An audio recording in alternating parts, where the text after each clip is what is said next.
Yo le agradezco mucho por este tiempo.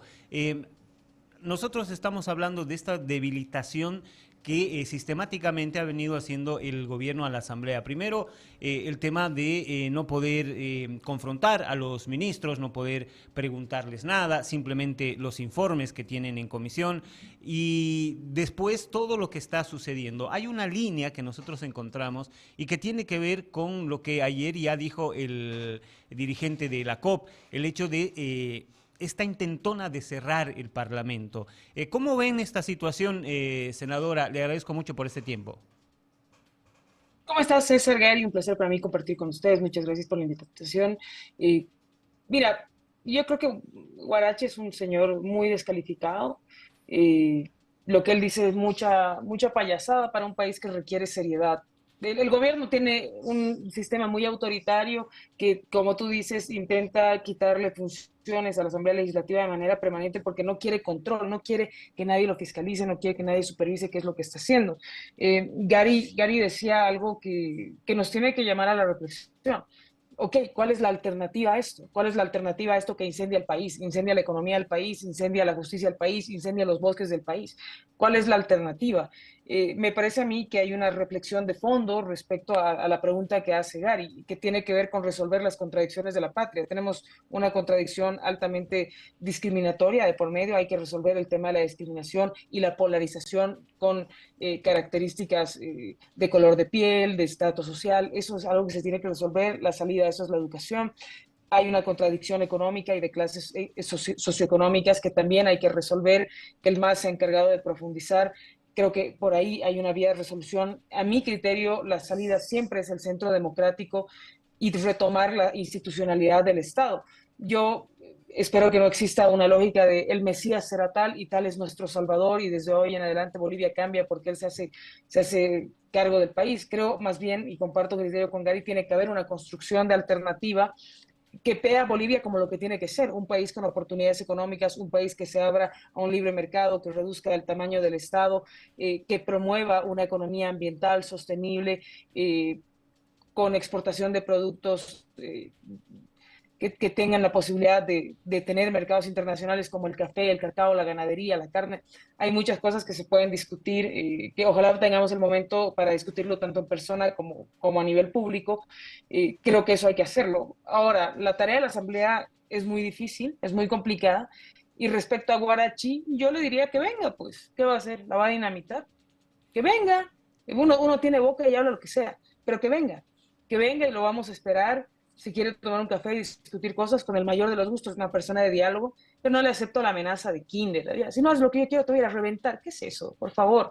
Es muy escolar de su parte. Entiendo yo que él sea un señor muy limitado y bueno, que sea prebendal, que tenga un precio colgado en el cuello, pero hay que ser un poco más inteligente. En un momento de incendios no puedes venir con amenazas, atacar al único órgano que le da batalla al autoritarismo. Me parece muy torpe de su parte. Senadora, pero a lo que lo que nosotros vemos es un tema, una línea. Normalmente los movimientos sociales, ya sea el Pacto de Unidad, los interculturales, el mismo Guarachi, en determinado momento han develado la estrategia del gobierno. Y bueno, el gobierno ha dicho, no, nosotros no somos, son ellos los que están pidiendo en temas económicos y ahora en el tema de la asamblea. El presidente dice que la asamblea no trabaja. En su mensaje del domingo prácticamente dijo que si no fuera por la asamblea la historia del país en lo económico sería distinto. En determinado momento los ministros también han hablado del tema de que la asamblea no está sirviendo para nada porque no trabaja, porque no avanza. ¿No es parte de esa línea esta amenaza de Guarachi? Sí, por supuesto que es, pero nosotros hemos aprobado más de 4.000 millones de dólares en créditos. El mismo presidente ha dicho, de los últimos 1.000 millones que nos han aprobado, estos de la Asamblea, solamente 334 millones nos han desembolsado. Entonces, ¿para qué quiere crédito si él no ejecuta? Porque no le desembolsa más plata porque no ejecuta el objetivo del crédito. Lo hemos conversado contigo, César. En la fiscalización que nosotros hemos realizado al Plan Nacional de Hospitales, nos han anulado, el Banco Mundial nos ha quitado un crédito de 250 millones, del que 153 millones de dólares ha hecho desaparecer mágicamente el gobierno. 153 millones de dólares se han chupado. O han destinado a pagar salarios o a los terrenos del hijo del presidente. ¿Sabes? Pues, ¿dónde estarán? Pero eso hace el gobierno. Yo creo que del mensaje presidencial es como un multiverso, ¿no? Es un multiverso, ¿no? El Luis Arce, presidente, niega a Luis Arce ministro, ni lo conoce cuando él ha sido funcionario público desde antes de que yo nazca. Es una cosa grave, es una cosa muy grave.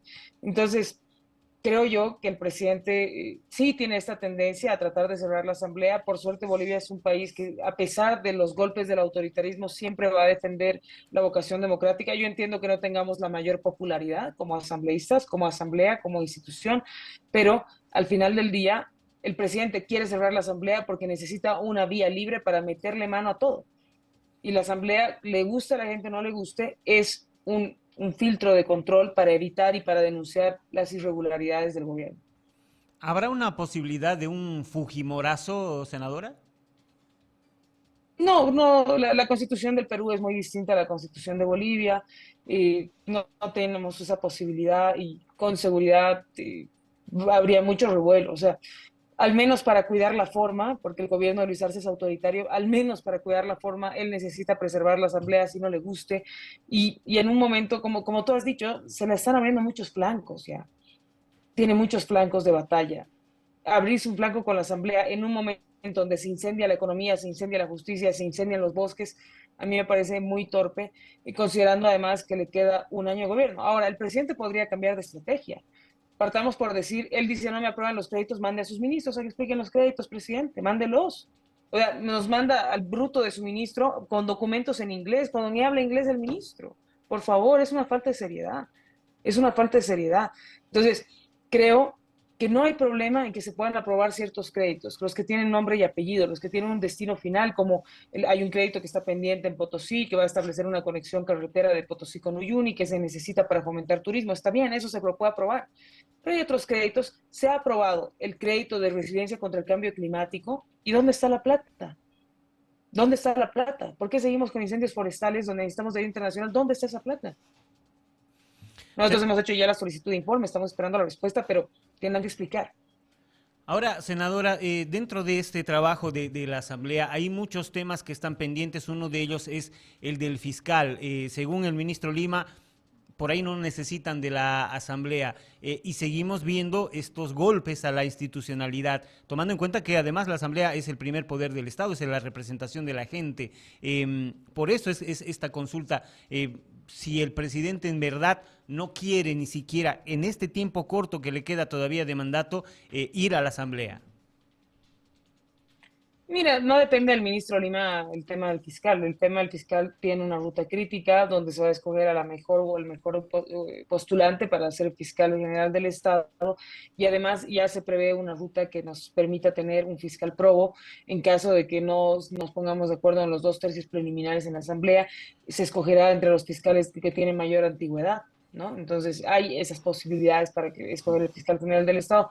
No tienen chance de hacerlo por decretazo y creo además que hay la posibilidad de un diálogo abierto y transparente con la población desde la Comisión de Justicia Plural para que la gente pueda ver que hay gente preparada que se va a ir postulando, las postulaciones recién están llegando, ya va a empezar a hacer un trabajo técnico la comisión, esperemos que mucha gente se postule porque el proceso es muy distinto al de la elección judicial y que podamos tener ya a una persona que defienda la institucionalidad, no a ningún partido, que no sea candidato de nadie, pero que defienda la institucionalidad, porque se necesita una fiscalía proba que asuma los desafíos de transformar la justicia en Bolivia. Entonces, estas declaraciones del ministro Lima, del presidente, que van en contra de la Asamblea, ¿qué son? ¿Simplemente están probando hasta dónde pueden llegar? ¿Son temas distractivos? ¿A qué apuntan? Mira, yo creo que ellos necesitan encontrar culpables, pero han encontrado el culpable incorrecto. Ellos tienen una pugna interna dentro de su partido que le ha quitado el control de la asamblea al presidente Arce. Y en vez, si yo fuera Arce, reconocería yo que tenemos un mal manejo. Sí, hemos heredado un mal gobierno y que hoy necesitamos cambiar. Si yo fuera Arce, apostaría por la democracia. Si yo fuera Arce, apostaría por la democracia. Le es mucho más simple al presidente convocar a grandes acuerdos nacionales, sentarse con todos, dialogar y establecer rutas críticas para aprobar sus créditos, para cambiar normativa, para achicar al Estado, que tirarse contra todos y no establecer ninguna solución. Entonces, mi sugerencia para el presidente es que cambie la estrategia.